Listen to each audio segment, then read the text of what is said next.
Hey there, it's CJ Willie, and I'm cracking a pack. Today is pack number 7 of my Magic the Gathering Rivals of Ixalan bundle bingo. Check out the preview video on my Rivals of Ixalan bundle. I have added the link to the preview video in the description below.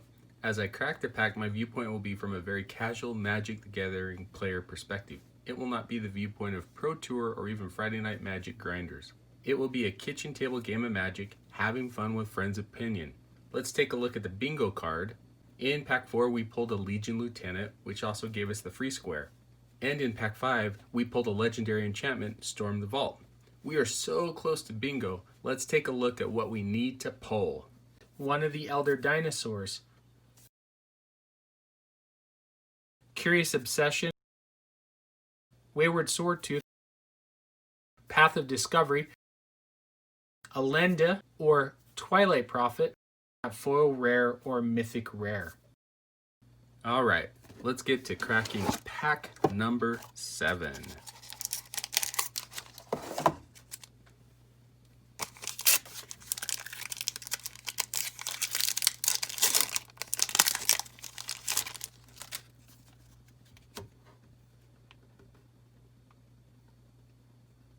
Spirewinder, 4 mana, 3 and a blue. Snake at 2/3, it has flying. It also has Ascend. Spirewinder gets +1/+1 as long as you have the City's Blessing. I think that Spirewinder fits well into a white-blue flyers deck. If you have Ascend, a 3/4 flyer for 4, it's pretty good. Brazen Freebooter, 4 mana, 3 and a red. Human Pirate at 3/3. When Brazen Freebooter enters the battlefield, create a colorless treasure artifact token with tap, sacrifice this artifact, add 1 mana of any color to your mana pool. I think this is a little expensive for the Pirates deck. In Limited, it's okay because when it enters the battlefield, you get a treasure, and that treasure comes in handy later on the game if you're splashing a 3rd color. Sun Sentinel, 2 mana, 1 and a white, human soldier at 2/2, has Vigilance. This is your 22nd, 23rd card to round out your limited draft deck. Most of the time it may just get cut because it doesn't do enough, even with Vigilance. Knight of the Stampede, 4 mana, 3 and a green, human knight at 2/4. Dinosaur spells you cast cost 2 generic less to cast. In Limited, it was a great card to play on turn 4. Even though it was a 2/4, its backside clogged up the ground so that you would have time to play your bigger dinos later on in the game. Recover, 3 mana, 2 and a black sorcery, return target creature card from your graveyard to your hand, draw a card. In Limited, this can be insurance that helps you get your bomb back onto the battlefield. Plummet, 2 mana, 1 and a green instant, destroy target creature with flying. In Limited, this is even a sideboard card that you're going to bring in once your opponent shows that they're playing flyers.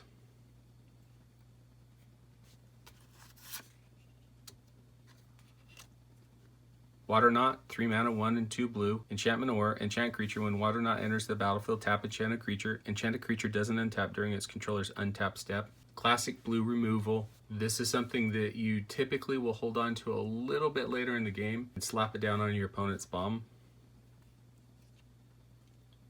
Rozka Relic, 3 generic mana artifact. Tap it to add a colorless to your mana pool. You can tap it, sacrifice it.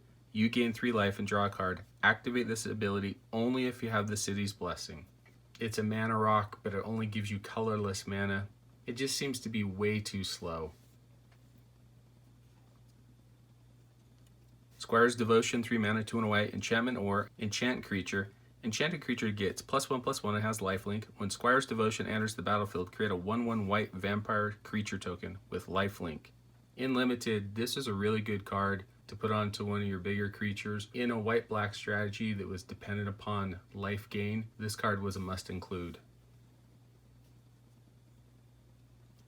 Secrets of the Golden City, 3 mana, 1 generic, 2 blue, sorcery, has Ascend, draw 2 cards. If you have the City's Blessing, draw 3 cards instead. This was a great common payout. In a controlling deck, just restocked your hand, continue with your game plan to control your opponent's board, and then win with your strategy. Our first uncommon is Mausoleum Harpy, 5 mana, 4 and a black. It's a Harpy at 3/3, has flying and ascend. Whenever another creature you control dies, if you have the City's Blessing, put a +1/+1 counter on Mausoleum Harpy. I think this card was a little bit of a trap. The difficulty is getting to ascend, and then once you have ascend, you don't really want your creatures to die. It puts you into a strategy where Mausoleum Harpy maybe is your only creature, and then it's very susceptible to removal. Silver Gill Adept, 2 mana, 1 and a blue, Merfolk Wizard at 2/1. As an additional cost to cast Silver Gill Adept, reveal a Merfolk card from your hand or pay 3 generic mana. When Silver Gill Adept enters the battlefield, draw a card. In the blue-green Merfolk deck, this is a great card. Your hand is going to be stocked with Merfolk. You'll be able to play it on turn 2. You'll draw a card, further advances your strategy in playing lots of Merfolk and overwhelming your opponent quickly.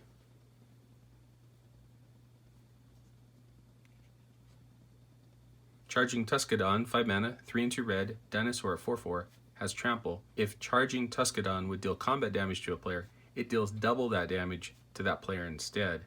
I think Charging Tuscadon is a difficult card to assess. It seems on face value to be a really great card. You would assume because it has trample that you'd be able to deal damage to your opponent and deal double that damage. What I found in playing it in limited is that never happened. Later in the game, your opponent might have something that completely blocks all of the trample damage.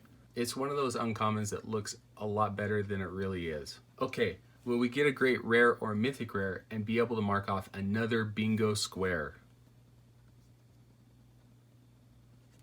Yes, we did get a bingo square. We have Nezahal Primal Tide, 7 mana, 5 and 2 blue, legendary creature Elder Dinosaur at 7/7.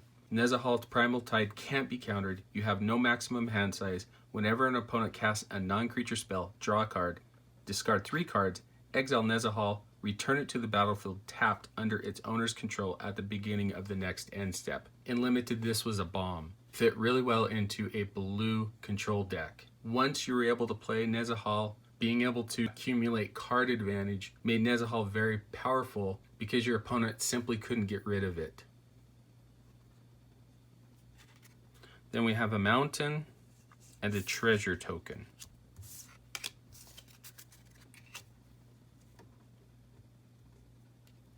Even though Silver Gill Adept is a great card to have in a Merfolk deck, Nezahal Primal Tide is simply unbeatable. It is hands down pack 1, pick 1. The ability to accumulate card advantage and have no maximum hand size makes it just a matter of time until you're able to get the victory.